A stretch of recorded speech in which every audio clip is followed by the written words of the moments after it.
Mikhail Vassilievich Lomonosov. Mikhail Vassilievich Lomonosov est né le 19 novembre 1711 dans un village de la Russie du Nord, près d'Arkhangelsk.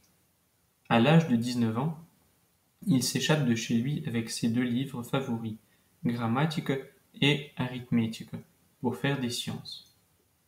Un voyage de 5 semaines et 1300 km de route enneigée le conduit à Moscou. Après avoir menti, en disant qu'il était le fils d'un noble, il fut admis à l'Académie slave grecque latine du monastère Spasski. Mourant à moitié de faim avec 3 kopecks par jour, il mena à bien en 4 ans un programme de 8 ans en latin, grec, slavon, géographie, histoire, philosophie et catéchisme.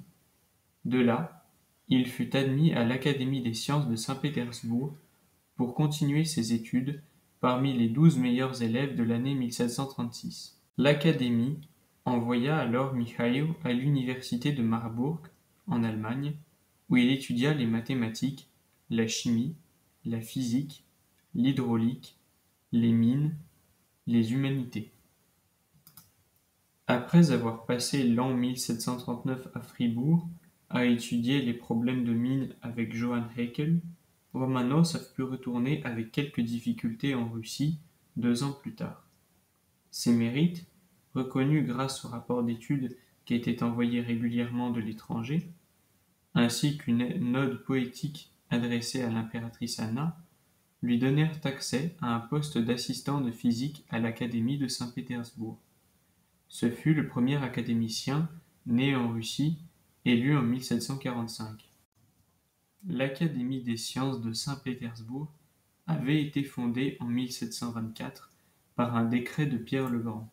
Au retour de Lomonosov en Russie, ses membres prestigieux étaient partis, et l'Académie était en crise, suite à une mauvaise gouvernance, à une gestion des crédits défectueuse. Lomonosov combattit énergiquement ses défauts, afin de suivre de nouveau la trace du projet de Pierre le Grand. Pour cela, il augmenta le nombre de publications en russe, insistant également pour que les académiciens donnent des enseignements réguliers en russe. La profondeur de sa créativité scientifique est encore plus remarquable. Dans le simple domaine des sciences naturelles, Lomonosov fit à lui seul plus de 4000 tests chimiques dans le premier laboratoire national russe. Pendant le transit de Vénus, du 26 mai 1761, Lomonosov découvre l'existence de son atmosphère en observant l'auréole brillante au début et à la fin du transit. 30 ans avant Herschel, en 1762, il invente et construit un télescope d'un type nouveau. Mikhail Lomonosov est mort le 15 avril 1765 à Saint-Pétersbourg.